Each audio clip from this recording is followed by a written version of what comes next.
Voilà, bonjour, bienvenue. Bienvenue au Musée d'Yverdon Région, donc à cette deuxième session du projet Bibliothèque des Lumières, qui, vous l'aurez constaté de par l'installation presque soviétique, est en hybride, c'est-à-dire que nous avons en même temps une diffusion simultanée sur Internet, et puis, je crois qu'il passe ton... Il faut mettre pause, hein. Pardon. Et puis nous avons évidemment une audience en salle, et c'est tout l'enjeu de ce projet qui est financé par la Confédération et par le canton de Vaud, d'avoir ce format hybride. Alors, une session consacrée au tirage au sort dans la pratique électorale au XVIIIe siècle. Je viendrai sur cette étude proposée aujourd'hui par Patricia Brand. Je voulais juste remercier très rapidement les partenaires du projet, donc l'Université de Lausanne, la Maison de l'Histoire à Genève, l'équipe Damoclès à Genève, la Bibliothèque publique et scolaire, le Centre Pestalozzi, etc., etc. Il y a toute une myriade de partenaires qui nous ont soutenus pour ce projet. La présente conférence sera archivée ensuite sur le web, sur notre site internet. Vous pourrez donc la revoir. Et puis, elle est enregistrée. Peut-être simplement rappeler que c'est une discussion, donc je vais peut-être présenter un peu ta recherche, Patricia Brand. Tu es co-auteur de cette recherche avec Catherine Guanzini, qui nous fera le plaisir de te rejoindre après pour la discussion. Mais avant, je vais quand même dire un mot sur le livre, puisque le projet est articulé toujours autour d'un livre ou d'une exposition, c'est-à-dire d'un objet papier qu'on peut acheter à la boutique en sortant, ou que vous pouvez simplement feuilleter à la bibliothèque. L'idée, c'est toujours d'avoir pour le public un objet. L'idée, c'est de représenter une bibliothèque ou disons une exposition.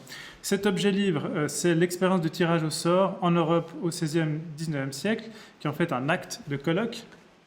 C'est une réunion de textes scientifiques suite à un congrès scientifique qui s'est réuni à Lausanne en octobre 2017 sous la direction d'Antoine Cholet et d'Alexandre Fontaine, publié dans une collection assez confidentielle mais très sérieuse, qui est la collection de la Confédération, qui s'appelle Bibliothèque am Giesenplatz.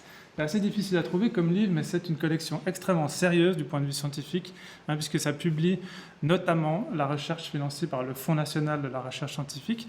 Donc c'est un peu le sommet, si on veut, de la recherche au niveau confédéral. Pourquoi est-ce que cette recherche est publiée dans cette collection? Puisque ce qui est assez particulier dans ce livre et ce qui est très intéressant, c'est que c'est une étude comparative au niveau national. C'est assez rare en Suisse, en 3 langues. Le livre est en 3 langues, rappelons-le. En français, en anglais et puis en allemand, autour de l'expérience du tirage au sort. Le tirage au sort, c'est une pratique bien spécifique, et le livre pose une question finalement assez actuelle, puisque c'est un enjeu de société qui est quand même... moi, j'ignorais avant de lire votre livre, le livre d'Antoine Cholet et d'Alexandre Fontaine, c'est un enjeu qui est assez brûlant au niveau politique, c'est de savoir dans quelle mesure le hasard est une école de la démocratie. À partir de quand, en intégrant le sort dans la pratique électorale, eh bien, c'est quelque part un retour à la démocratie athénienne. Le livre pose cette question de manière un peu brutale. Évidemment, il y répond de manière un peu plus difficile, mais c'est autour d'une thèse de Yves Saint-Omer, qui est un peu le grand spécialiste du tirage au sort, et qui postule l'idée que la démocratie athénienne, que vous connaissez, avait comme socle fondateur le tirage au sort des charges électorales, en tout cas en grande partie, c'était ça son socle du système électoral. Et Saint-Omer postule l'idée qu'au cours de la Renaissance et du XVIIIe siècle, la réintégration du tirage au sort dans les pratiques électorales, quelque part, est une école de la démocratie. Et ce livre vient, en tout cas ce colloque vient répondre de manière un peu plutôt antagoniste, vous allez le rappeler. Tout le monde le rappelle en réalité, c'est que c'est beaucoup plus complexe que ça, et c'est probablement moins une marge de progression que plutôt une école de la pérennisation des structures d'Ancien Régime que de la réintégration du tirage au sort. Mais je ne vais pas trop vite, puisque ce sera plutôt à vous de le dire avec cette idée-là. Simplement, je voulais citer un des contributeurs du livre, qui est un livre vraiment intéressant, qui part au fond d'une chronologie assez large, de la Renaissance et même du début autour du XIIIe siècle, le début de la réintégration du tirage au sort dans les pratiques électorales en Italie, et qui s'arrête au XXIe siècle avec les questions de politistes. C'est vraiment un débat de société, notamment aux États-Unis. Est-ce que le hasard va résoudre la crise démocratique que l'on connaît dans les sociétés occidentales? Et c'est une question qui se pose maintenant de manière assez aiguë. Un des contributeurs, qui s'appelle Dimitri Courant, qui est justement un politiste, et c'est tout l'intérêt du livre, c'est qu'il mêle des études historiques et sociopolitiques, rappelle la chose suivante: après des siècles d'absence, donc je le cite, Le tirage au sort fait son retour en politique partout dans le monde à travers diverses recherches scientifiques, expérimentations concrètes et revendications militantes liant participation et délibération. Et puis plus loin, il dit « Le récent triomphe de l'élection, c'est vraiment le principe de la Révolution française, celui de l'élection, nous a fait oublier qu'avant les révolutions américaines et françaises, eh bien, il était de sens commun d'estimer, et là il cite Montesquieu, d'estimer que le suffrage par le sort est de la nature de la démocratie, le suffrage par le choix est celle de l'aristocratie, le sort est une façon d'élire qui n'afflige personne, il laisse à chaque citoyen une espérance raisonnable de servir sa patrie. » Et donc Montesquieu, qui est au cœur quand même du projet des Lumières, autour de 1760, fait du sort, de ce qu'on appelle la sortition, le principe même de la démocratie. Évidemment, c'est une question plus complexe, vous allez en parler, Patricia Bran, à partir d'un exemple. Donc vous êtes la co-auteur d'une recherche spécifique. On va dire aussi le contexte, enfin vous allez en parler, ou je vais vous poser des questions sur le contexte de formation de cette recherche. Vous co-signez avec Catherine Granzini une recherche sur le rôle du tirage au sort dans les pratiques électorales à Yverdon et dans d'autres villes suisses. Et c'est un des intérêts de cette recherche, c'est une recherche comparative, qui est très compliquée à faire, entre différentes villes de Suisse, enfin pour être précis, de villes vaudoises. C'est pas du tout pareil, du pays de Vaud, en terre bernoise. Alors, Patricia Bran, peut-être un mot. Vous êtes historienne, vous êtes aussi et surtout peut-être archiviste, vous mêlez les deux dans votre pratique.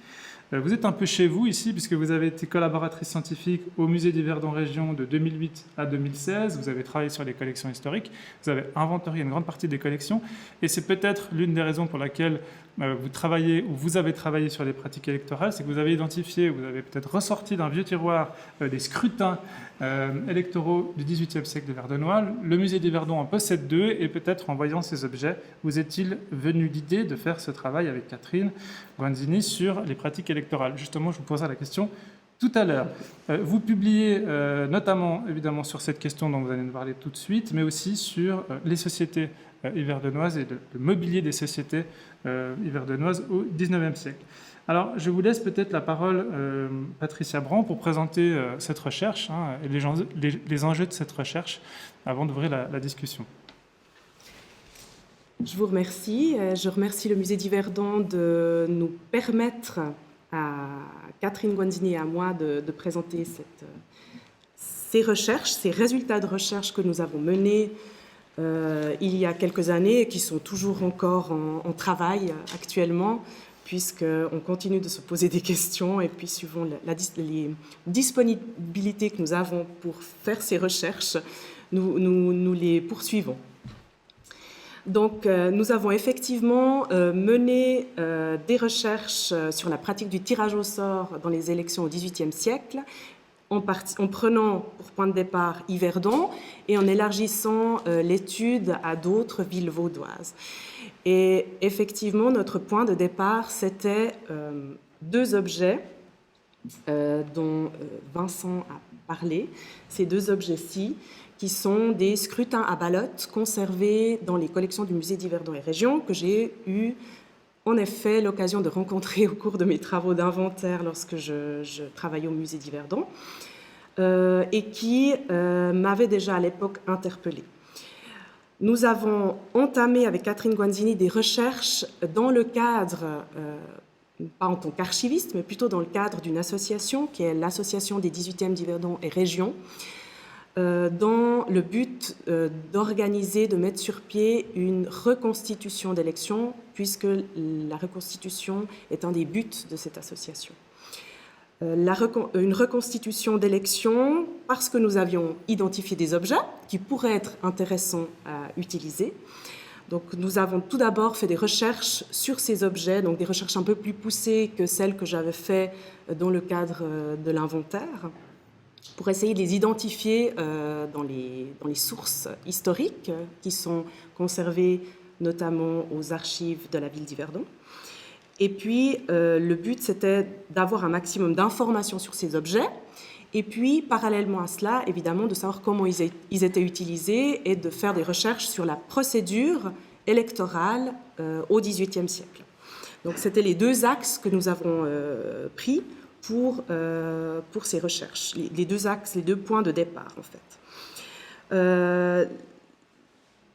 Donc c'était vraiment de mettre en lien une pratique, ou plutôt des objets avec une pratique, ce qui est quelque chose qui n'est pas forcément aisé, c'est des informations qui ne sont pas forcément aisées de trouver, et puis ce n'est pas si fréquent que ça, puisque souvent on fait des recherches sur des objets, on essaye de comprendre leur contexte, et puis là on a essayé vraiment de mettre la procédure en parallèle avec l'objet, dans le but de faire cette reconstitution, pour pouvoir savoir exactement comment ils étaient utilisés. Donc on le verra au cours de cette discussion que les résultats sont partiels, on dira, par rapport aux informations qu'on a pu trouver.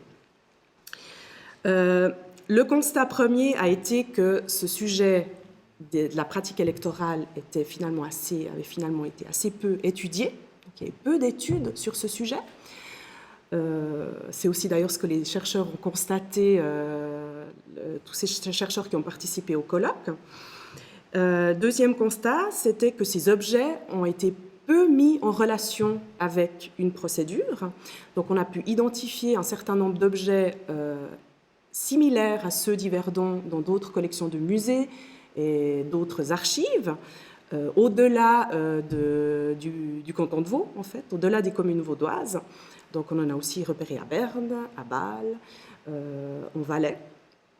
Donc ça, c'est encore une recherche qui serait à faire, c'est-à-dire de comparer encore plus largement que ce qu'on a pu faire dans le cadre de ces actes de colloque ou de ce colloque, ces objets et la procédure, dans quel cadre ils étaient utilisés. Donc là, on s'est concentré sur Yverdon et les villes vaudoises, mais ça pourrait être un sujet d'étude à faire plus largement. Et puis on a aussi constaté assez rapidement que le tirage au sort dans la procédure jouait un rôle central. Donc ça, c'est venu quand même assez rapidement dans nos recherches.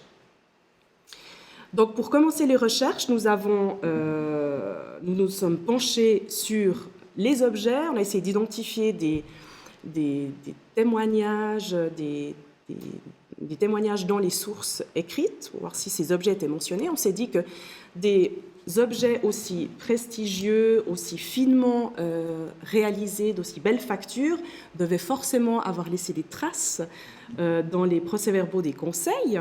Alors notre recherche a été les résultats ont été assez maigres. On a identifié en 1769, on ne le voit pas très bien ici, un don du bailli de l'époque, du bailli bernois de l'époque, un certain Wagner, qui fait don à la ville d'un scrutin à Ballotte, je lis juste ici, d'une bourse et dans la deuxième ligne, d'un scrutin très propre et très commode et d'une bourse et de ballottes richement ornées. Donc le conseil remercie le bailli pour ce don, et pour un scrutin, durant tout le XVIIIe siècle, on a dépouillé pratiquement l'ensemble des registres du XVIIIe siècle, c'est la seule mention qu'on ait trouvée d'un scrutin à ballotte.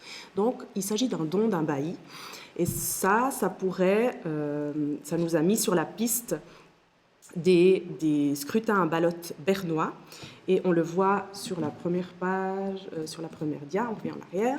Ça, c'est typiquement un scrutin à ballotte qui est conservé au musée historique de Berne avec sa bourse, son sac, et on voit très bien qu'il est très similaire à celui que vous avez ici devant vous, puisque et on peut donc imaginer mettre en lien le don de Wagner avec le scrutin à ballotte qui est conservé au musée d'Yverdon et que vous voyez ici à Yverdon. Donc, ils sont vraiment très proches, de factures très proches. La deuxième, donc on s'est assez vite rendu compte que les procès-verbaux des conseils ne sont pas la bonne entrée pour trouver des informations sur les élections, puisqu'on trouve l'objet est très peu mentionné, et puis les élections, par ailleurs, sont assez peu mentionnées. Généralement, on a la trace qu'une élection a eu lieu, qui a été remplacée, et par qui. Et ça s'arrête souvent là. Par contre, on a une mention d'une élection réalisé en 1713 est la retranscription d'un premier règlement qui formalise la procédure électorale au XVIIIe siècle et qui date de 1712. Donc ça, c'était une première piste pour savoir comment se déroulait une élection au XVIIIe siècle. Cette procédure, ce règlement a été renouvelé tous les 10 ans. Et là, la source principale, c'est ces registres-là, qui sont premièrement des ordonnances pour la création des charges et un registre des serments, devoirs et bénéfices des conseillers et autres emplois. Donc, ce n'est pas du tout la source par laquelle on est arrivé aux informations, en fait, puisqu'on a commencé par les procès-verbaux de conseil.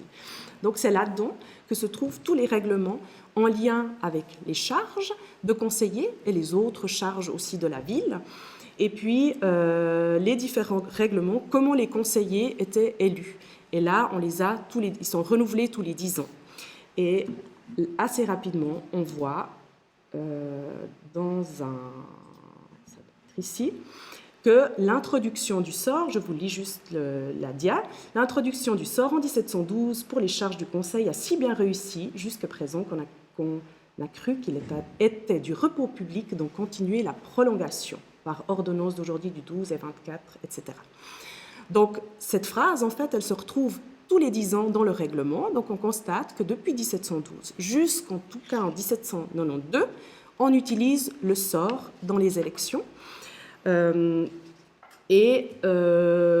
explique aussi pourquoi on utilise le tirage au sort. Donc ça, c'était un de nos constats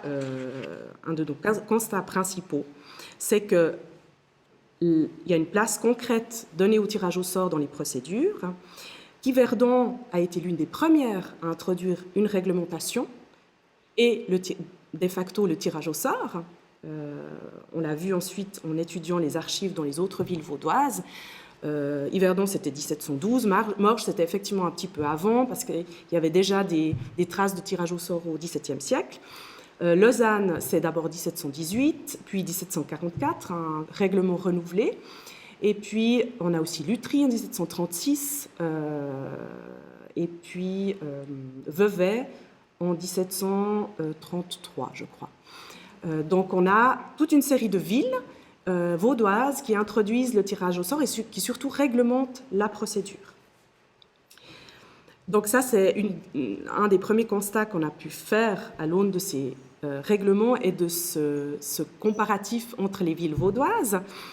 Donc Yverdon est l'une des premières à introduire le sort et à réglementer la procédure d'élection. L'implication de Berne dans son introduction à Yverdon n'est pas connue, contrairement aux autres villes vaudoises où on voit clairement que Berne est intervenu pour approuver les règlements ou pour dire qu'il fallait une réglementation parce qu'il y avait trop de manœuvres, c'était trop compliqué d'organiser des élections dans le calme. Donc ça, on le voit ici, à Yverdon aussi. Il est du repos public, donc continue la prolongation. Donc c'est souvent l'argument qui est mis en avant, en tout cas dans les villes vaudoises, c'est qu'on trouve probablement que le sort permet un déroulement plus calme des élections. Et c'est aussi ce que les autres chercheurs mettent en avant dans leurs recherches, notamment du côté de Glaris et de Schwytz. Le tirage au sort permet de lutter contre la corruption, les manœuvres préélectorales. En tout cas, c'est ce qui est mis en avant pour son introduction, en vue de son introduction. Et on peut imaginer qu'on peut aussi l'interpréter comme ça, on peut interpréter cette phrase comme ça à Yverdon. Alors, on n'en sait pas beaucoup plus. Quelles étaient ces manœuvres préélectorales? C'était des achats de voix, c'était des repas peut-être payés en contrepartie des voix.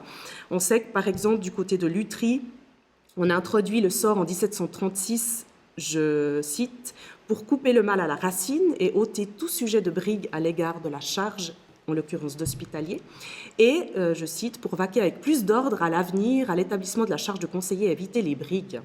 Et puis un peu plus loin, il précise les conseillers lésés proposent à Berne quelques mesures pour mettre fin aux brigues en imposant à tous les élus le serment qu'ils n'ont reçu aucune offre, or ou argent, promesse de donner ou menace de vengeance par créance, quittance ou compte de cabaret.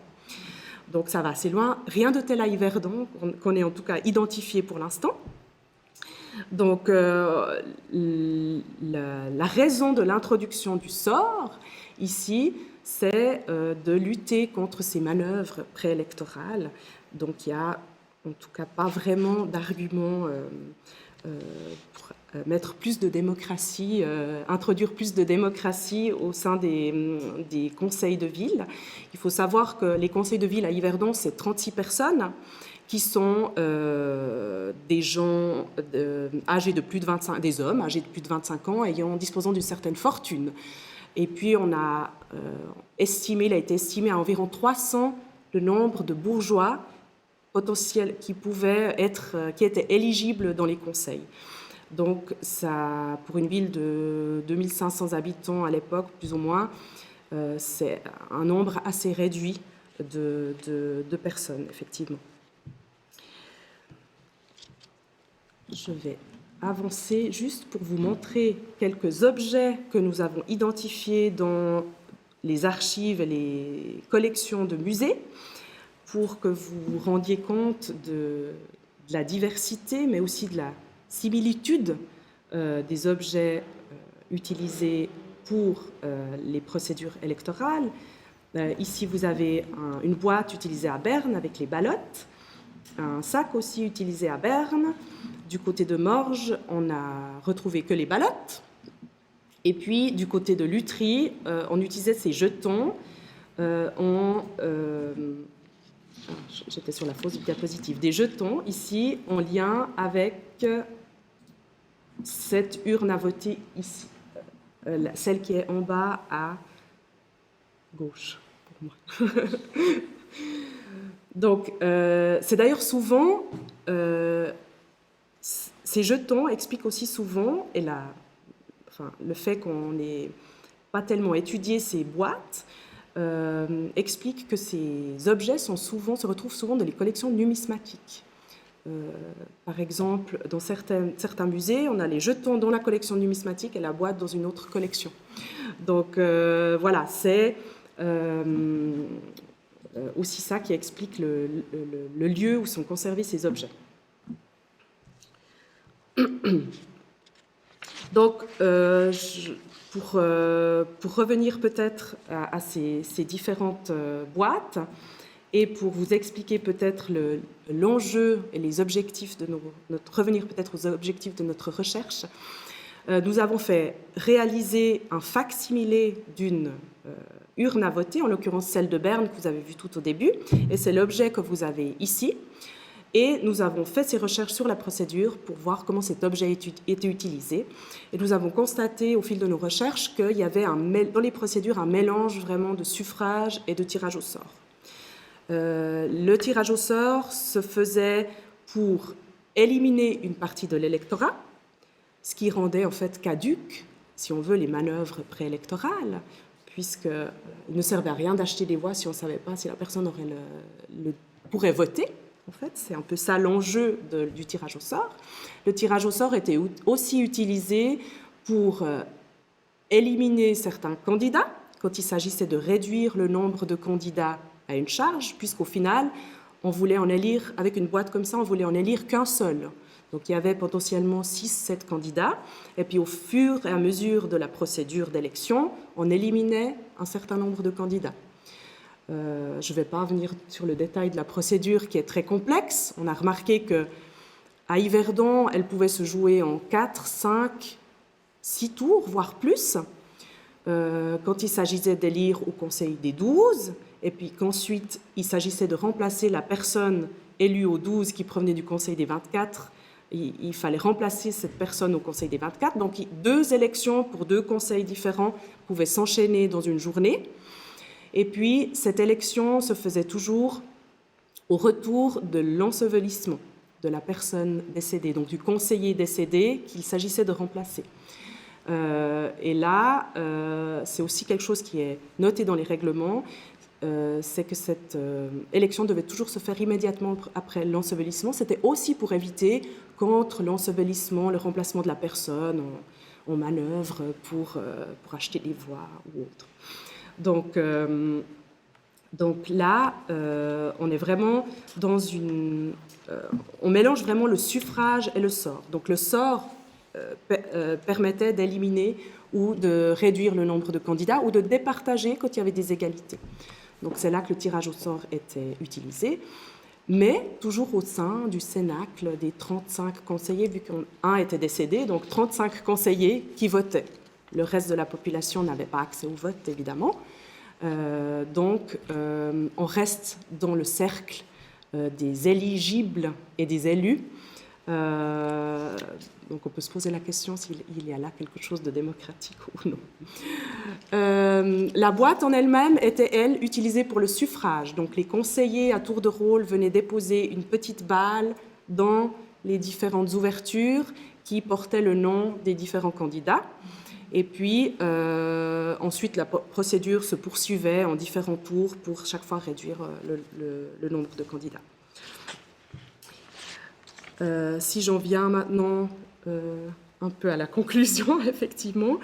Donc, une uniformité et des similitudes dans la pratique dans les villes vaudoises, une simultanéité aussi dans son introduction, on l'a vu. Le rôle joué par les autorités bernoises, qui à Yverdon n'est pas très clair, mais qui dans les autres villes est très clair.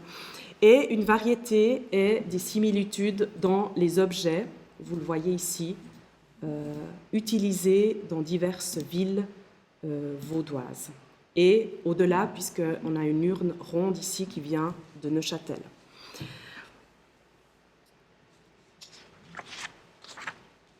Je vais peut-être juste venir à 2-3 questions qui restent ouvertes, sur lesquelles on pourra rediscuter. Les recherches qu'on a faites ne sont pas complètes. On les a faites justement pour reconstituer cette élection qu'on a pu faire à 3 reprises, en 2019 et 2020, en public. Il y a de nombreuses questions. Quand on met en application une procédure qui se trouve dans les sources, il y a de nombreuses questions qui se posent à nouveau alors qu'on les pensait réglées. On y viendra tout à l'heure, je pense, dans la discussion. Une des choses qui serait intéressante encore de sonder, c'est notamment de savoir comment cette manière de voter, avec cette introduction du tirage au sort, a été perçue à l'époque par les conseillers. Est-ce que là, on aurait des sources privées, des journaux, de la correspondance qui parlerait de cette introduction du tirage au sort? Est-ce que le tirage au sort a eu un effet sur la composition des conseils? C'est une autre question qu'on pourrait se poser, surtout le XVIIIe siècle. Mais je pense que je vais conclure ici pour qu'on puisse passer à la discussion. Merci Patricia, merci beaucoup. Ce que vous avez bien montré, c'est aussi plusieurs choses. Ce que le livre rappelle bien, d'abord la fabrique de l'historien est particulièrement complexe quand il s'agit de documenter une pratique en partant des objets. Ce qui est d'ailleurs assez intéressant avec votre démarche, c'est que c'est assez rare de partir d'un objet. Normalement, les recherches en musée, c'est des recherches de documentation d'objets, de provenance, mais assez rarement de partir d'un objet pour essayer de documenter une pratique et d'essayer de savoir comment ces objets étaient utilisés de manière fonctionnelle. Et c'est un des enjeux de votre travail, d'un travail collectif que vous co-signez, mais qu'on sent derrière toute une équipe, on en parlera, qui va réaliser l'élection dans son rituel. Et donc dans la fabrique de l'historien, on voit les sources mobilisées. C'est évidemment difficile de documenter comment cette pratique était réalisée. On a des sources réglementaires, vous le rappelez bien, mais assez peu de sources sur voilà, la pratique, les enjeux aussi de la réalité de ce travail-là. Le travail que vous faites dans cet article, dans cette recherche appliquée, ça croise peut-être 3 méthodes, je le dirais rapidement. C'est simplement une histoire des pratiques politiques, la pratique électorale, qui est quand même une histoire maintenant très balisée, mais avec ce nouveau champ qui est la question du tirage au sort, qui est vraiment un champ très dynamique. La question de l'histoire matérielle, puisque vous partez d'un objet, on en a parlé, mais ça c'est un champ aussi très dynamique. Et puis dans une certaine mesure, un petit peu d'anthropologie historique, osant un grand mot, puisque vous allez essayer de déterminer ce que c'est que le rituel de l'élection, à la fois évidemment dans la procédure. J'imagine que c'est assez obsédant quand on essaie de reconstituer un élément comme une élection, mais aussi c'est le rituel de l'apparat, de la temporalité. Vous rappelez que c'est après l'ensevelissement pour les conseillers décédés, donc il y a tout un enjeu aussi de reconstitution de ce moment de l'élection que vous faites bien dans cet article, qu'on aurait envie presque de voir étoffé. Alors, l'association des XVIIIe siècle dont on parlera a édité un tiré à part, hein, c'est un objet à part entière que vous pouvez non pas acquérir, mais prendre en sortant, puisque vous l'offrez à ceux qui s'intéressent à ce projet. Mais c'est vrai que c'est une recherche qu'on aurait envie de voir encore plus étoffée, quand bien même la recherche documentaire est déjà assez impressionnante. Et puis, ce qui peut être soulevé aussi de manière très noble, c'est que la recherche s'inscrit dans une démarche expérimentale, au sens scientifique du terme, autour de l'idée de la reconstitution. Peut-être que c'est dans ce cycle de la Bibliothèque des Lumières unique, hein, c'est peut-être la seule soirée où on parlera de la reconstitution. Le monde académique, en tout cas des historiens, est très peu habitué à travailler avec des reconstituants, pour toute une série de raisons qu'on peut rapidement évoquer. Ce qui est particulier, c'est que dans la science historique, dans la discipline historique, les reconstituants ou la reconstitution a une vision un petit peu bricolée. C'est souvent un petit peu en marge de la recherche académique, pour toute une série de raisons, alors qu'en archéologie, l'archéologie expérimentale maintenant est très employée, notamment par l'INRAP en France. On pense à Guédelon, la fabrication de ce château pseudo-médiéval, où on va reconstituer un ensemble, disons, de pratiques artisanales pour essayer de tester des hypothèses et de valider des hypothèses scientifiques à partir de la reconstitution.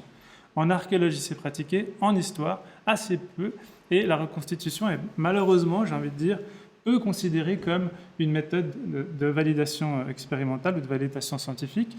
Il faut quand même soulever que dans votre association, qui n'a d'amateur que le nom, hein, c'est une association en vérité vraiment patrimoniale, eh bien, il y a vraiment cette démarche scientifique de reconstituer de manière expérimentale.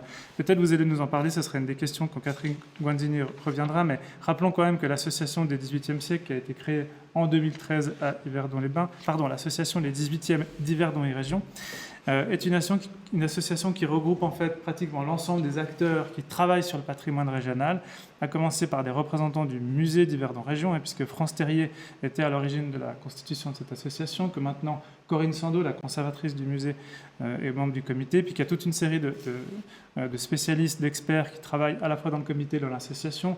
Daniel de Rémy, ici présent, qui est dans l'association, je crois, sauf erreur, en tout cas qui participe aux reconstitutions. Anna Corda, qui est la directrice du MUVOD, qui est dans le comité. Évidemment, Catherine Guanzini, Yvonne Cook, qui est une grande spécialiste du patrimoine scolaire, Elisabeth Agabella, qui connaît très bien le XVIIIe siècle. Bref, ce n'est pas une association d'amateurs au sens propre du terme, c'est vraiment, si vous voulez, une formation associative pour procéder à des recherches en vue d'une reconstitution historique. Et il faut le souligner puisque, encore une fois, à la fois les recherches associatives et les reconstitutions dans le monde académique, c'est souvent assez peu considéré, à tort, il me semble, en tout cas dans ce beau projet de reconstitution de l'élection.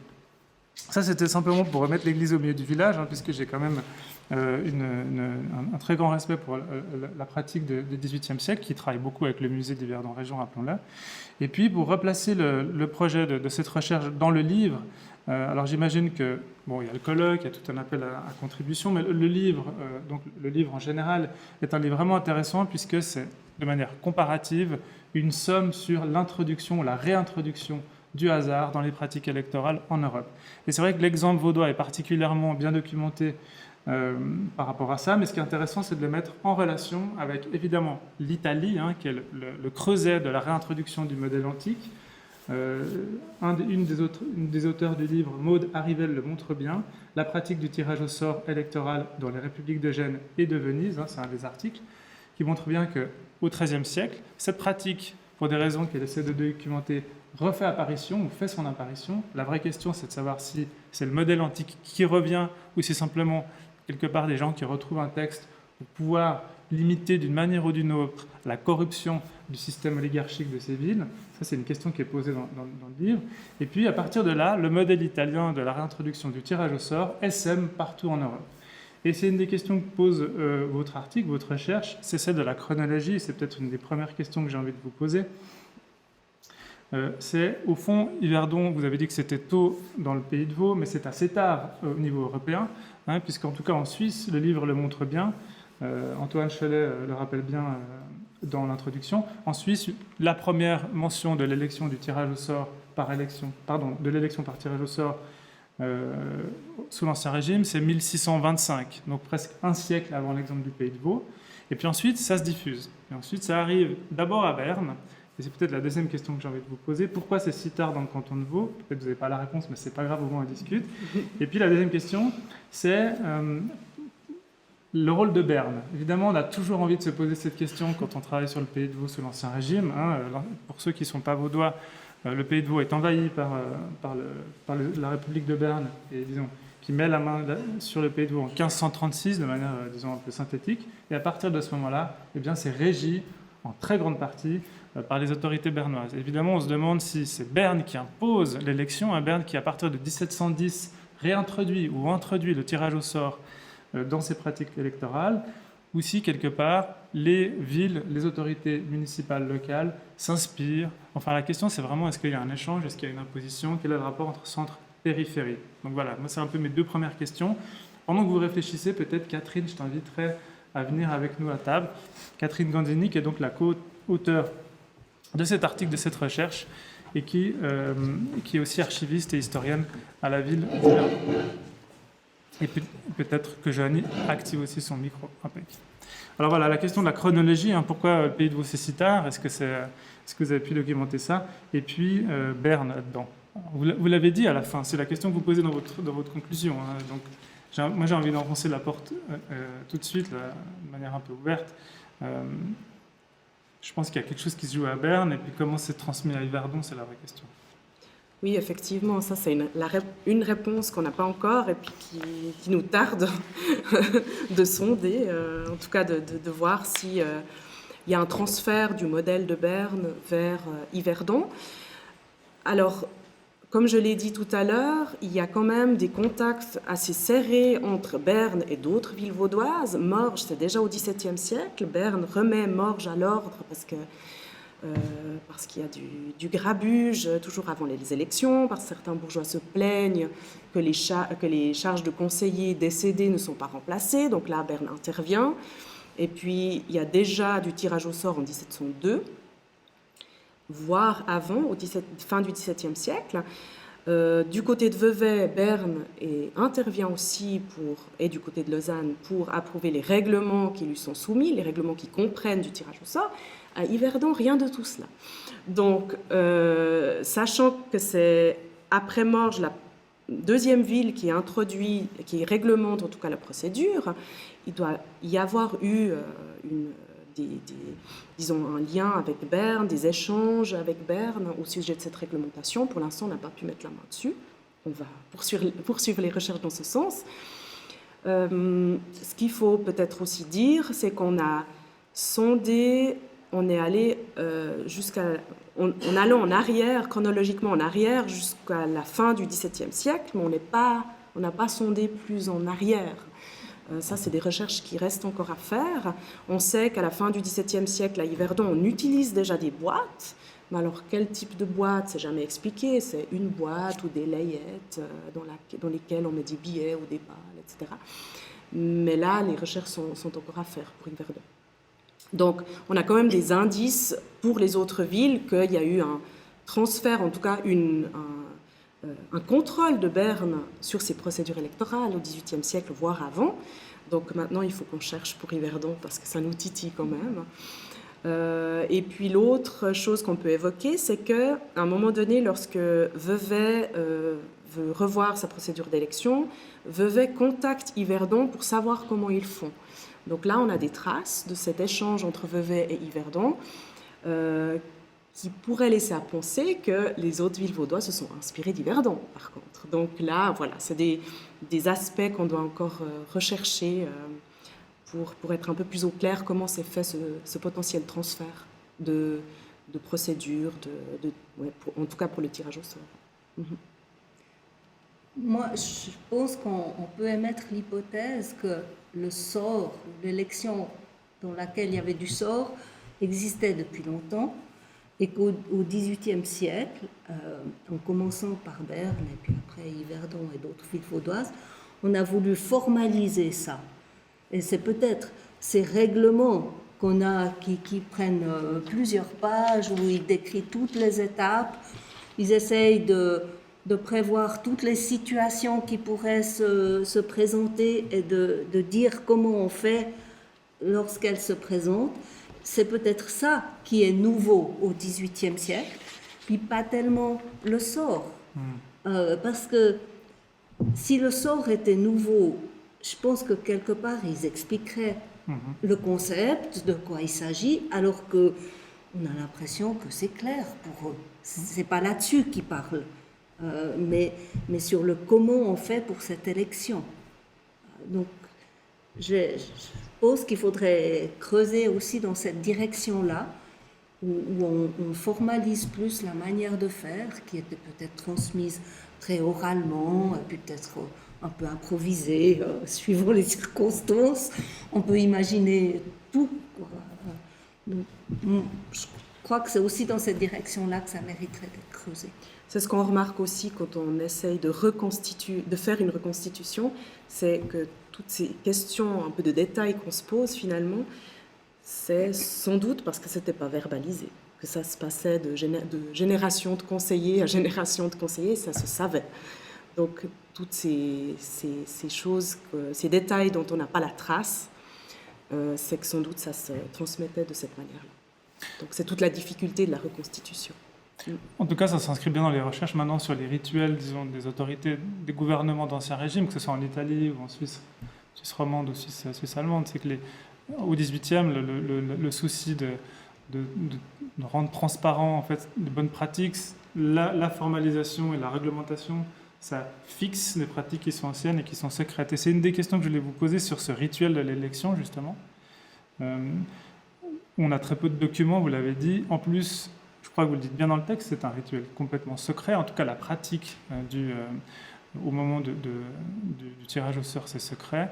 Donc, comment vous avez pu un peu tâtonner pour essayer de reconstituer cette procédure? Alors, j'imagine, sans rentrer dans le détail, c'est des procédures très compliquées, mais vous avez quand même des règlements qui vous indiquent comment on réalise un tirage au sort et j'imagine comment on l'opère au niveau technique avec cette machine qui est devant moi, qu'on voit un peu sur la caméra, mais que ceux qui sont dans la salle voient un petit peu mieux. Alors, c'est une fausse, on a le droit de toucher, vous verrez en partant, mais c'est un instrument assez intriguant pour un contemporain.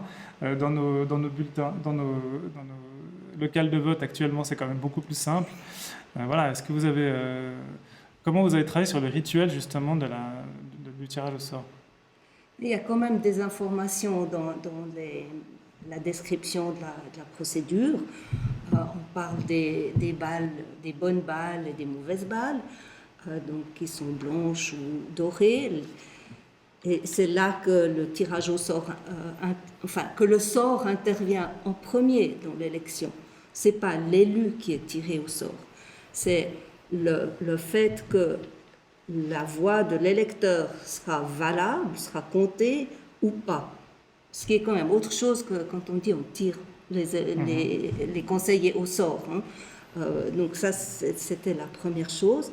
Il y a l'indication qu'on met, par exemple, le nom des candidats sur la boîte. On met le billet sur la boîte.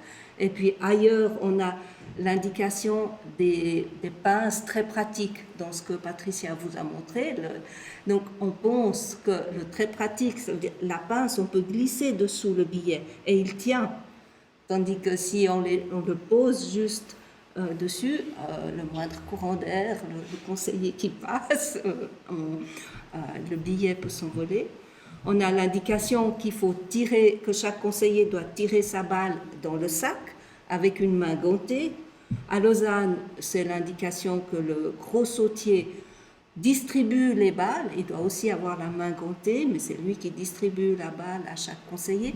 Donc il y a quand même quelques indices, mais ils sont dispersés. Et puis après, avec l'ensemble, on essaye de pouvoir poser la pratique du début à la fin. Mais il y a beaucoup d'informations qui nous manquent, et en particulier une qui nous intrigue, c'est de savoir comment les balles étaient comptées dans le tiroir et par qui. Ça, on n'a aucune indication. Alors, c'est bien dit que c'est le nombre de balles dorées qui est récolté par le candidat, enfin, c'est celui qui aura le plus de balles dorées qui sera l'élu. Mais qui compte? Comment ça se fait?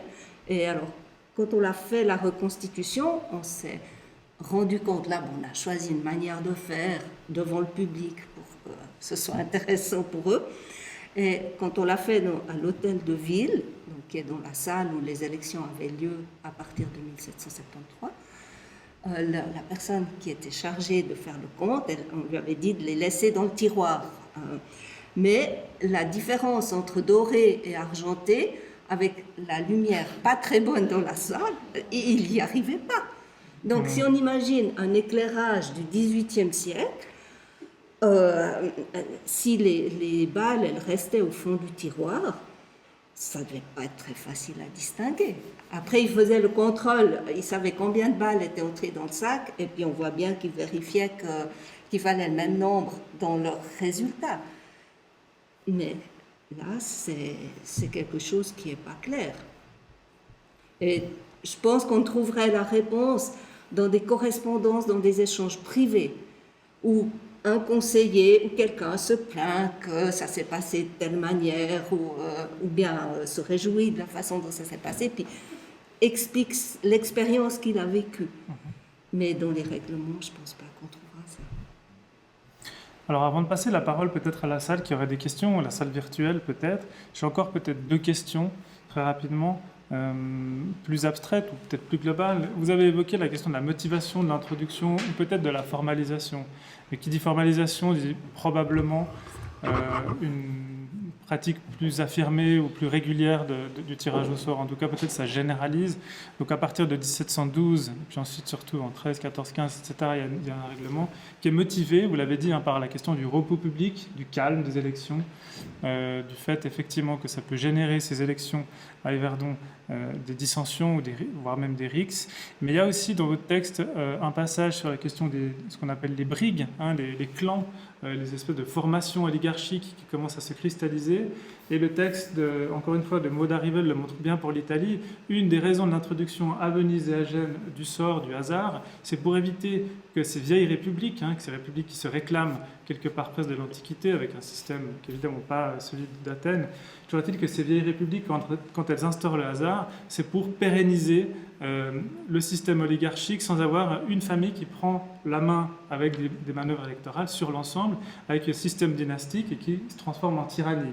Est-ce que vous pouvez nous dire un tout petit peu plus sur Yverdon et les autres villes vaudoises? Est-ce qu'il y a une justification justement pour pas que certaines familles, quand même qu'il n'y a pas beaucoup de familles dirigeantes à Yverdon, est-ce qu'il y a une justification explicite du fait qu'on n'a pas très envie qu'il y ait un clan, une caste qui mette la main sur le conseil, ce grand conseil ou ces petits conseils? Alors, c'est pas une question piège. Moi, je pense que c'est pas le tirage au sort. Là, il y a des précautions, pour Yverdon en tout cas, où il est clairement dit qu'il ne peut pas y avoir plus que 2 conseillers qui portent le même nom de famille ou de la même famille, et puis les degrés de parenté. Alors, on peut avoir un frère dans les 12 et son frère dans les 24, mais on ne peut pas avoir le père et le fils dans les 12 ou même dans les 24. Enfin, il y a des précautions comme ça qui font que je pense qu'au maximum sur les 36, on peut avoir 3 de la même famille. Après, il y a la notion de même nom de famille, ça c'est un peu ambigu, mais il y a une précaution qui est à ce niveau-là, à Yverdon, plus que le sort. Après, c'est une petite ville, donc quand on étudie un peu quand on fait différentes recherches dans différents domaines qui portent sur Yverdon, on se rend quand même compte que c'est toujours les mêmes familles, on retrouve toujours les mêmes noms. Donc là, on est quand même dans la très, très petite dimension. Puis ce qui serait intéressant, c'est justement de voir, comme je l'ai dit tout à l'heure, si ça a permis d'ouvrir un peu plus, en fait, le fait qu'on interdise 2 frères deux frères de siéger dans les conseils en même temps. Est-ce que ça a permis d'élargir au niveau du conseil des 24 les nouvelles familles qui seraient entrées dans les autorités communales? Ça, c'est quelque chose qui serait intéressant de rechercher. Mais voilà, je ne crois pas que cette recherche existe. Et puis ce serait une recherche vraiment sur tout le siècle pour voir s'il y a une évolution, s'il y a des nouvelles familles qui intègrent ces conseils ou pas. Et alors, est-ce que vraiment c'est la réglementation et les critères d'élection qui ont permis cette ouverture ou pas? Ça, c'est encore une autre question. Et ça paraît banal de dire il faudrait juste aller regarder les noms des conseillers, mais c'est des listes qui n'existent pas. On doit les reconstituer pour savoir qui était conseiller en 1775 pour l'élection qu'on a reconstituée. Il y a encore un ou deux noms où on n'est pas très sûr. Enfin, on a un nom de famille, mais on n'est pas très sûr du prénom, de savoir qui est le conseiller. On doit faire tous les registres, puis après croiser avec d'autres informations qu'on arrive à trouver. On n'a pas des listes comme on a aujourd'hui, comme on imagine la composition d'un conseil où c'est bien clair, et puis chaque fois qu'il y a un changement, c'est dit. Là, c'est pas bien documenté. Les concernés le savaient qui était conseiller. Donc, voilà. Bien sûr, c'est toute la culture orale, et puis encore une fois, c'est le secret du gouvernement qui conditionne ces anciens régimes. Alors, moi, j'ai encore plein de questions, mais je ne sais pas si vous, dans la salle, il y a des compléments ou des questions sur ce tirage au sort dans les villes vaudoises d'Ancien Régime. Corinne. Oui, alors moi j'aurais une question. Donc, effectivement, vous avez parlé du tirage au sort par rapport aux ballottes. Donc, si un conseiller venait tirer une ballotte dans le sac, si elle était dorée, son vote était valable. Si elle était argentée, son vote était caduc. Par contre, il y a une autre pratique en fait de tirage au sort pour si on a trop de conseillers à un certain stade, si je me rappelle bien. Et puis cette fois, le tirage au sort n'est pas effectué par les conseillers, mais par le bailli. Et donc c'est le seul moment où le bailli vernois intervient en fait au sein de l'élection du conseil vaudois, du conseil vernois. Je ne sais pas si vous pouvez expliquer ça. Alors le bailli intervient, si Donc, je me souviens bien, pour départager en cas d'égalité entre deux candidats tout à la fin de la procédure. Et pour les 12 seulement. Ouais. Si c'est dans l'égalité dans les 24, c'est un lieutenant, c'est moins gradé que le bailli. Par contre, dans la procédure, il y a une autre étape, parce que, comme je l'ai dit, c'est un mélange de tirage au sort et de suffrage. Donc, dans la première étape, c'est du tirage au sort. Dans la deuxième étape, c'est plutôt du suffrage sur le scrutin. Et ensuite, il y a une autre étape où on réduit de nouveau le nombre de candidats de 4 à 2. Et là, on a des mentions de certains règlements où on met un billet dans une boîte, et la boîte, on la met dans un sac. Et puis, c'est les candidats eux-mêmes qui tirent au sort. Et puis, s'ils tirent la boîte où leur nom est... Les deux premières boîtes qui sont tirées, en fait, c'est les deux qui sont éliminées. Donc, on a différentes aussi mises en œuvre du tirage au sort par les ballottes ou par des boîtes avec des billets portant les noms à l'intérieur. Donc, c'est ça qui rend aussi la compréhension de la procédure un peu complexe et la mise en pratique au niveau de la reconstitution. Et du coup, là, c'est vraiment un tirage au sort du candidat. Quand on a fait la reconstitution, c'est le bailli va tirer au sort le billet avec le nom, et le nom qui tire, c'est pas celui qui gagne, mais c'est celui qui perd, si je me souviens bien. Oui, voilà. c'est ça. Ouais. Et ce qui intéresse... C'est pas forcément logique au jour d'aujourd'hui, parce qu'on s'attend à celui qui est tiré au sort, c'est celui qui a gagné. Et on ne parle pas de sort dans ce cas-là, on parle d'exclusion. Donc, on tire une boîte ou un billet et c'est et le mot qui est utilisé, c'est exclusion. Dans ce cas-là. Donc, il y aurait aussi toute une recherche sur le vocabulaire. Ça, ce n'est pas notre domaine de compétence, mais je pense qu'il y aurait des choses très intéressantes à faire sur le vocabulaire. Voilà, commencer même par le terme de ballotte, qui est probablement vient d'italien, les ballottines, justement à la fin du XIIIe siècle. Donc même le terme ballottage aujourd'hui pour les élections vient de ce terme de ballotte. C'est vrai que c'est assez fascinant à quel point nous, ça nous paraît un peu improbable de tirer au sort des représentants politiques. Encore qu'il y a vraiment des think tanks aux États-Unis qui sont en train de penser à la réintroduction du hasard. Mais pendant très longtemps, sous l'Ancien Régime, c'est une façon justement de... quelque part de modérer certaines pratiques de composition du gouvernement qui sont plus ou moins fonctionnelles, et vous le montrez bien dans votre recherche. Je ne sais pas si vous avez d'autres questions dans la salle ou des remarques. Daniel de Rémy.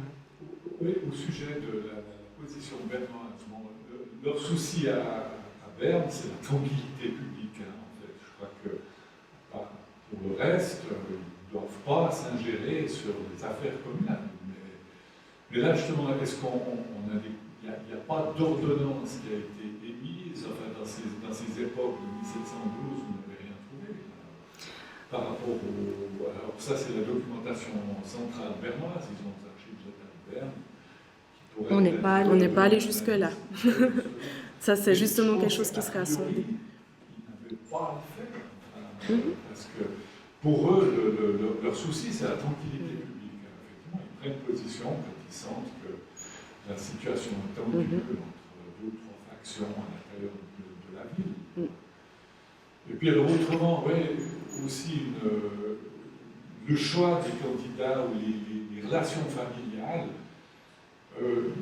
Bon, moi j'ai travaillé beaucoup sur Estavayer pour les monuments d'art et d'histoire, et là moi j'ai pu m'appuyer sur un érudit de la première moitié du XXe siècle qui a fait toutes les généalogies des familles importantes staviacoises. Et c'est ce qu'il faudrait peut-être faire aussi à Yverdon, mais bon, c'est un travail titanesque, le gars il a passé sa vie entière, avec les registres de baptême, de mariage. Encourageant. Et là, effectivement, on aurait un outil très intéressant pour positionner précisément les gens. Effectivement, c'est un gros travail, mais je pense qu'il faudrait se mettre ça dans l'esprit. Autrement, ce que vous avez fait, c'est très intéressant. Enfin, moi, j'ai eu beaucoup de plaisir à jouer le bail. Je voulais peut-être aussi juste préciser, pour faire le lien avec aujourd'hui, puisque vous disiez à propos des États-Unis, c'est qu'on a plusieurs exemples. Le tirage au sort revient sur le devant de la scène. On a plusieurs exemples récents de pratiques du tirage au sort. Je crois que c'était le cas lors de l'élection complémentaire au Conseil d'État vaudois l'année dernière. Un des groupes qui proposait un candidat a choisi en fait son candidat par tirage au sort. Alors comment ils l'ont fait exactement, je ne sais pas. Et puis par ailleurs, on va voter en fin d'année, en novembre, sur la désignation des juges fédéraux par tirage au sort. Donc c'est une initiative sur laquelle on va voter prochainement. Donc ça, c'est peut-être aussi pour montrer qu'actuellement, aussi en Suisse, il y a des initiatives qui vont dans ce sens-là. Et puis que les recherches qu'on a faites sur le XVIIIe siècle permettra de comparer, de mettre ça aussi un peu en regard de ce qui se fait aujourd'hui, des initiatives actuelles. Joanniquin, je ne sais pas si on a des questions virtuelles, pas de questions virtuelles. Alors moi j'ai encore des questions tout à fait présentielles.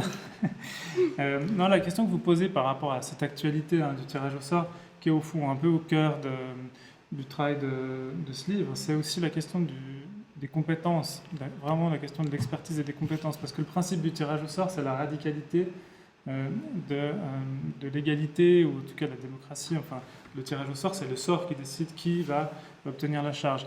Et évidemment, rien ne flèche un candidat en fonction de ses compétences, puisque c'est le sort qui désigne. Une des questions qui se pose sous la Révolution, c'est la question des compétences, puisque là, il y a l'élection au suffrage, pour certaines parties de la Révolution française, à un moment donné, c'est au suffrage, au double suffrage, etc. À Genève, pour la Révolution, qui est inspirée de Rousseau, c'est une élection au suffrage universel. Et puis la vraie question qui se pose, c'est la compétence des candidats, qui sont élus en fonction de beaucoup de choses, mais en tout cas pas de leurs compétences professionnelles.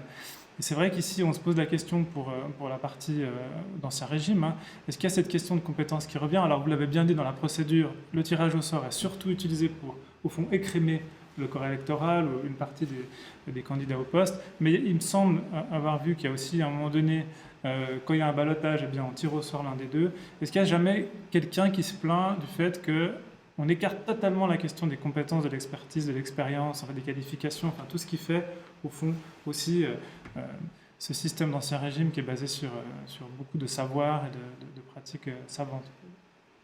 La compétence, elle vient mentionner, on la voit à Lutry, où justement il demande de ne pas élire le secrétaire, si je me souviens bien,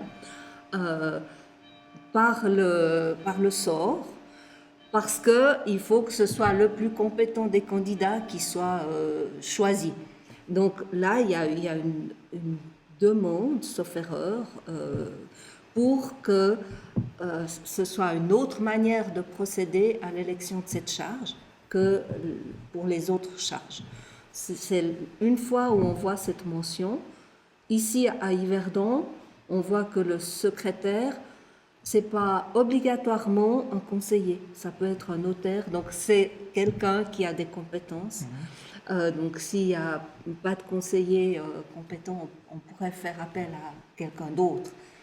C'est la seule fonction où on a cette mention de compétence.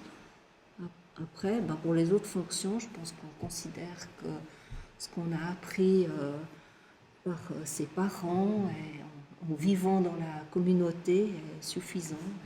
On reçoit par naissance tout ce qu'il faut pour pouvoir assumer la charge. Madame? Oui, merci beaucoup pour cette très intéressante conférence. Donc, si j'ai bien compris, d'après ce que vous avez trouvé, un élu va être remplacé seulement à son décès.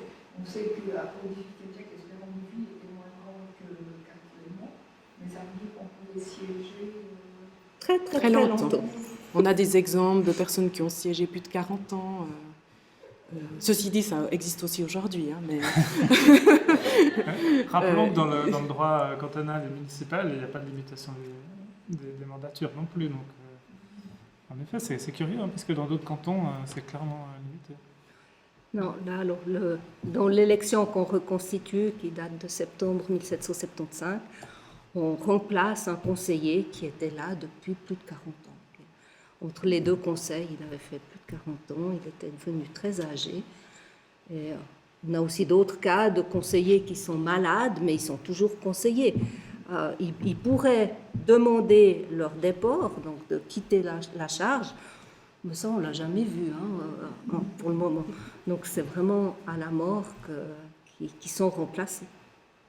Ce qui fait qu'on ne sait jamais, quand on fait les recherches dans les registres, pour trouver quand il y a une élection, le mot élection, déjà, il n'existe pas dans les répertoires comme ça. On est obligé de feuilleter pour regarder quand il y a une séance qui est en présence du bailli. Et puis là, pour l'élection, il doit y avoir le bailli. Pour les autres séances, il n'y a pas. C'est les 12 et les 24 ensemble et le bailli. Donc, on apprend à repérer ça dans le titre des séances. Et puis là, on peut repérer les séances où on a élu un conseiller remplaçant. Mais ce n'est pas comme aujourd'hui où on sait que c'est tous les 4 ans à telle date, premier tour, deuxième tour, etc. Là, il faut feuilleter. C'est extraordinaire parce qu'il n'y avait pas de dame qui était élue et vous êtes 2 dames, vous avez... Et dans la reconstitution qu'on fait, il y a plein de dames. Voilà, on a pris des libertés. J'aurais une dernière question, avant que vous en ayez encore quelques-unes dans la salle. C'est celle-là, en fait, que vous posez à la fin. Alors évidemment, je ne sais pas si vous avez pu continuer votre recherche, mais votre dernière question nous met un peu l'eau à la bouche. Vous avez envie de poser une dernière question à votre travail. C'est la question de la réception de l'intégration du tirage au sort. Comment, au fond, à la fois peut-être le personnel politique, le corps électoral, mais aussi la population verdonoise, allez, soyons fous dans les ambitions de recherche, comment est-ce qu'ils ont perçu l'intégration de cette nouvelle pratique, ou en tout cas la formalisation de la pratique? Là, on est un peu dans le flou. Est-ce que vous avez pu travailler sur les fameuses sources qui pourraient documenter ce travail, qui est celle justement de la correspondance privée, ou de forts privés, comme on appelle des journaux intimes, éventuellement des formes de pétition, enfin tout ce qu'on pourrait trouver comme contestation à l'intégration de cette nouvelle pratique. Et puis ça pose une question qui est un peu la question subsidiaire, mais qui est la question du livre, c'est de savoir si, à mon sens en tout cas, c'est une pratique quand même, quand elle est intégrée, ou finalement relativement, comme vous l'avez dit, Catherine, non seulement tolérée, mais qui est déjà bienvenue. On a l'impression que ça se passe plutôt bien, c'est quelque chose qui est pratiquement déjà dans l'ordre des choses, et on n'assiste pas du tout, c'est l'idée de Saint-Omer, c'est l'idée de son travail, à mon sens avec votre travail, ça montre assez bien qu'on n'assiste pas du tout dans les années 1720, mais alors pas du tout à un frémissement progressiste, proto-révolutionnaire, qui va changer un système d'ordre en place, Hein. Maintenant, les historiens du politique montrent qu'avant 1782 et l'épisode genevois qui ensuite donne lieu à des épiphénomènes en Irlande et surtout aux États-Unis à partir des années, enfin, disons entre 70 et 80, pratiquement pas de prémisse d'un ordre politique révolutionnaire. Et en tout cas, on n'a pas l'impression qu'ici, l'idée de Saint-Omer, c'est de dire oui, depuis l'Antiquité, il y a un substrat intellectuel qui dit qu'il y a potentiellement des idées démocratiques qui circulent dans l'ensemble de l'Europe.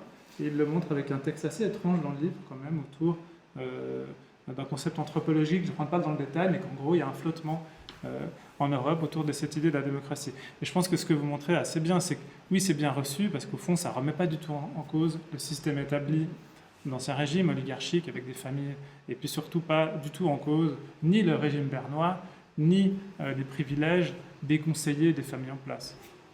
Oui, c'est exactement ça. En tout cas, on n'a pas trouvé, en dépouillant les registres des conseils, de moments où il y aurait une remise en cause de ces règlements. Et d'ailleurs, tous les 10, ils sont en fait remis sur la table que tous les 10 ans, parce qu'on pourrait imaginer que ça se fait beaucoup plus régulièrement, qu'on demande plus régulièrement si on continue de cette manière-là ou pas. C'est que tous les 10 ans, et chaque fois, on a la même phrase. Oui, on est tellement content de la manière dont ça fonctionne qu'on va continuer comme ça. Et puis par rapport aux sources privées, il y a Yverdon, à mon avis, assez peu, à ma connaissance, assez peu de sources privées. On a un journal qui est mentionné dans l'étude d'un Marc de Trétoran qui était conseiller. Et puis là, il s'agirait peut-être de les lire encore avec un autre regard pour éventuellement identifier des passages où il mentionnerait une éventuelle remise en question de cette procédure. Mais il était conseiller aussi, donc j'imagine qu'il avait aussi un intérêt à ce que ça continue de fonctionner de cette sorte. On mentionne dans l'article un moment où on a rapporté à ce conseiller, donc qui tient ce journal, Marc de Trétoran, qui a eu que le règlement n'a pas été respecté avec le nombre de parents qui étaient dans la salle pour voter. Donc c'est apparemment quelqu'un qui lui a rapporté cet événement, puis ils ont dû remettre en élection, refaire l'élection sous la supervision du bailli. Donc on peut peut-être imaginer qu'il y a d'autres passages de ce type qui pourraient être mis en lumière. De mon côté, je n'ai pas pu continuer cette recherche. Oui, il faut d'abord identifier ces documents privés. Et puis sur Yverdon, pour l'instant, il n'y en a pas beaucoup. Après, il y en a peut-être des intéressants dans d'autres villes. Puis après, il y a un éclairage qui peut être utile. Mais ça, c'est des recherches qu'on n'a pas faites. Il faut reconnaître qu'on fait ces recherches à temps perdu. Le frémissement démocratique, de toute façon, on fonctionne dans un milieu fermé, c'est d'être bourgeois de la vie ou pas. Enfin, j'entends, mais ça se décide pas dans ce cadre-là. On décide toujours dans un milieu clos qui sont déjà cooptés, etc. Donc, voilà. Après, c'est vraiment la répartition dans ce milieu fermé. Et là, il faut que ça se fasse sans heurts, finalement. Le sort est là, nous semble-t-il, pour mettre une sorte de calme sur des tensions qui pourraient apparaître au sein de ces gens qui sont par ailleurs déjà intégrés au milieu très fermé des bourgeois. Je m'excuse. Je peux juste parler un petit peu plus fort. Ah d'accord. Corinne, une dernière question? Oui. Fort. Fort. Je pense qu'on a un... Donc, en fait, c'est pour rebondir à ce que disait Patricia par rapport à ce journal de Trétoran et au fait qu'il y avait des familiers apparemment qui étaient présents, si j'ai bien compris. Si je me souviens bien, dans la reconstitution qu'on a fait, à une certaine étape de l'élection, justement, tous les familiers qui pouvaient être présents dans le Conseil des 24 ou le Conseil des 12, des personnes encore en lice, devaient sortir en fait de la salle et n'avaient plus du tout le droit d'intervenir que ce soit tirage au sort ou pas tirage au sort, au scrutin. Donc il y a quand même aussi une précaution pour éviter qu'il y ait favoritisme, même avec le tirage au sort, parce que si on tire une ballotte valide, on peut bien sûr avantager son familier. Donc c'est vrai qu'il y a beaucoup de précautions, de filtres en fait, qui sont faits à différents niveaux de l'élection. Et puis j'ai une question par rapport à la votation, si quelqu'un doit être remplacé dans le Conseil des 24. Donc on a vu qu'au Conseil des 12, on prend des conseillers qui existent déjà dans le Conseil des 24. Par contre, pour remplacer quelqu'un du Conseil des 24, on va prendre dans un pool qui ne fait pas partie de ce Cénacle en fait. Donc du coup, ça se passe comment justement? Alors là, on ne sait pas exactement, et c'est ce que la reconstitution a montré, c'est qu'on se pose la question de comment se déroule en fait, par exemple, l'inscription sur une liste, parce que pour les élections, ils devaient se rendre chez le Banneret qui tenait une liste et puis s'inscrire comme candidat. Pour entrer dans les 24, comment ça se déroulait, qui y prétendait, est-ce que là aussi il y avait des familles qui étaient plus mises en avant aussi. Oui, ils devaient s'annoncer, c'est ça, et s'inscrire vraiment sur une...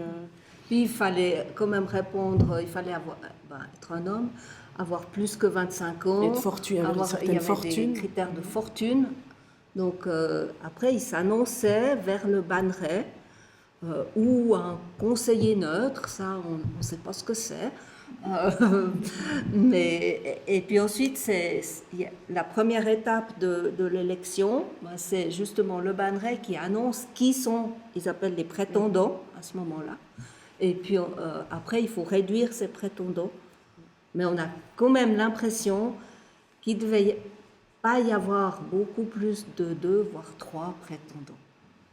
Là, on a beaucoup de trous qui sont prévus. On se demande d'ailleurs pourquoi, parce que je pense qu'il n'y avait jamais 8 candidats. C'est pas... Ça c'est le réseau familial plus large qui fonctionne. Voilà. Les familles bourgeoises.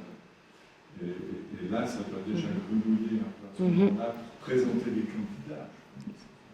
Mais en effet. Alors, il y a une discussion sur l'âge.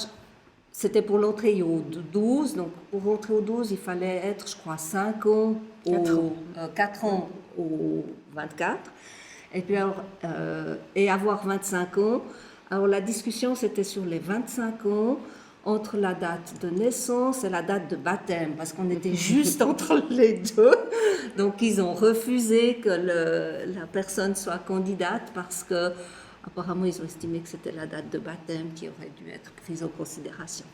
Donc, voilà, ça, c'est pas dans le règlement. Hein.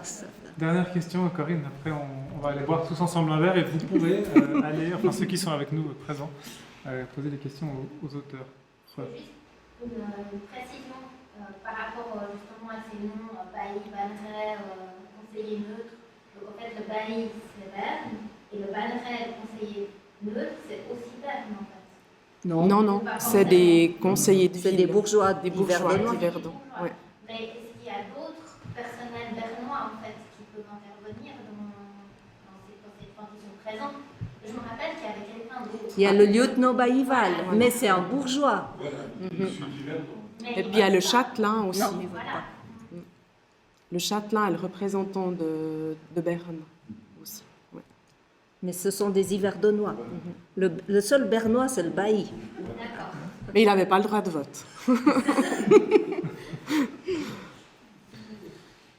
Très bien, en tout cas, merci beaucoup Patricia Bran et Catherine Gonzini pour déjà votre recherche et puis d'être venue ici présenter cette recherche qui sera donc disponible sur Internet, sur le site du Musée d'Yverdon Région.